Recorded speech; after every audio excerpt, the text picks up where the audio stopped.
This is a democracy. It is not an elected autocracy. We need to remind this government. The PM Cares Fund diverts those very funds away from local communities into this dark hole where not even a speck of light can enter. To this government, I say, stop lying to us all the time about growth rates, about migrant welfare, about expenditure, and the laughable delusion that the PM cares.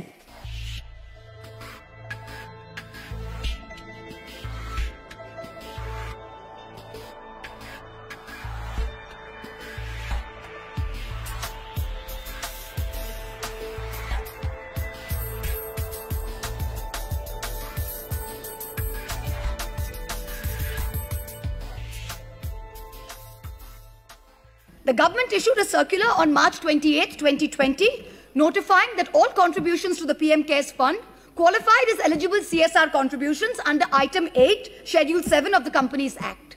But it also disqualified contributions made to the state relief funds from being treated as valid CSR activities. But this was earlier expressly permissible under Schedule 7 of the Act of 2013.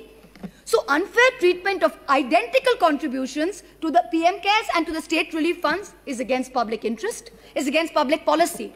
It completely disincentivizes corporate contributions which the state governments would otherwise have got.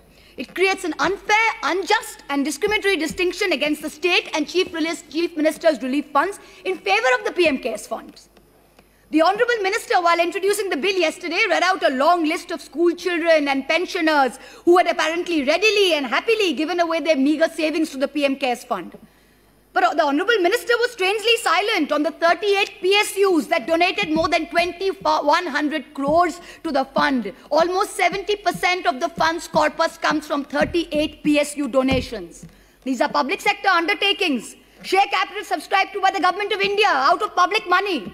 Without an audit, the conflict of interest is writ large for anyone to see. I hope you remember that the Prime Minister's office, in response to an application seeking disclosure of the incorporating documents of this trust, had said this is not a public authority, hence it's not open to RTI.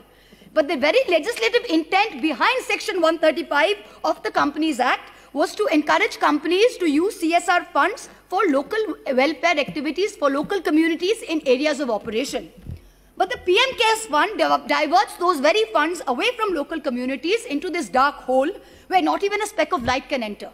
Coal India has committed 221 crores to a fund while it cannot contribute to the state relief funds of Bengal and Jharkhand where it is 90% of its operations. ONGC has mentioned that it has offered funds from its CSR budget for the year even though the allocation is not yet determined. Power Finance Corporation contributed 200 crores to the PM Cares Fund even though its entire CSR allocation is only 150 crores. It's almost like the courtiers of the emperor are competing with each other to give gifts to the emperor with public funds. If these improprieties were not enough, then please consider the massive donations made by Chinese companies. This is horrific. Xiaomi, a Chinese company accused of snooping on people, gave the fund 10 crores. TikTok, currently banned by this government only a few weeks ago, gave 30 crores. Huawei, banned around the world for its well-documented links to the Chinese army, gave 10 crores. Why did you take this money from our enemies? Why don't you return this tainted money?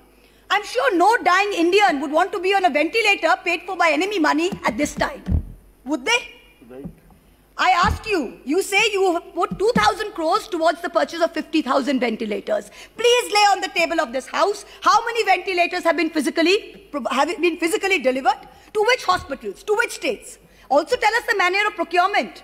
The way airwaves and the way airports are sold in this country to crony capitalists, I hope this procurement was not done by those same individuals. This is a question that we need to ask. And the dangers of these unverified foreign donations are amplified by the fact that the PM Cares Fund is exempt from FCRA regulations, even though it doesn't meet the precondition of a body whose funds are audited by the CAG.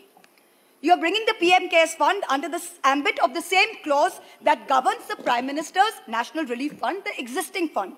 What is the need to institute a new fund where one exists? Prime Ministers will come and go, but the existence of a fund is not up for discussion. What is this need to name everything after one individual? What is this need? This is a democracy. It is not an elected autocracy. We need to remind this government. First, you are raising funds on the basis of public office. The very name, a Prime Minister's fund, makes people think this is government authority. So by saying it is not open to RTI, you are running away from the spirit of transparency you claim to be wedded to. Second, cabinet ministers are trustees administering the funds. So you are impermissibly expanding the scope of your ministerial office in excess of the mandate determined by the Constitution. The third, you are commandeering resources. Donations are done by default. A circular issued on April 17 by the Department of Revenue under the Ministry of Finance told every officer and staff of the Government of India to contribute 1 day's salary till March 21. This would be deducted. If they wish to not donate, they should put this in writing. Tell me, in this atmosphere of fear and vengeance currently prevalent in this country, which bureaucrat, which public officer will say they do not wish to donate? I have only a few minutes left, and so bear with my bluntness. To this government, I say, stop lying to us all the time about growth rates, about migrant welfare, about expenditure, and the laughable delusion that the PM cares. Stop marketing 20,000 crore packages as relief measures when in truth it comprises money already spent and money to be given as loans, and imaginary money that will never reach the people it is supposed to.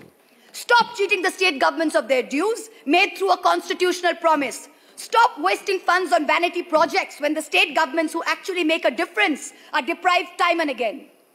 And so, I end by saying that today's India reminds me of Hans Christian Andersen's story, The Emperor's New Clothes, where the emperor was cloaked in nothing, but his sycophantic courtiers could not tell him so.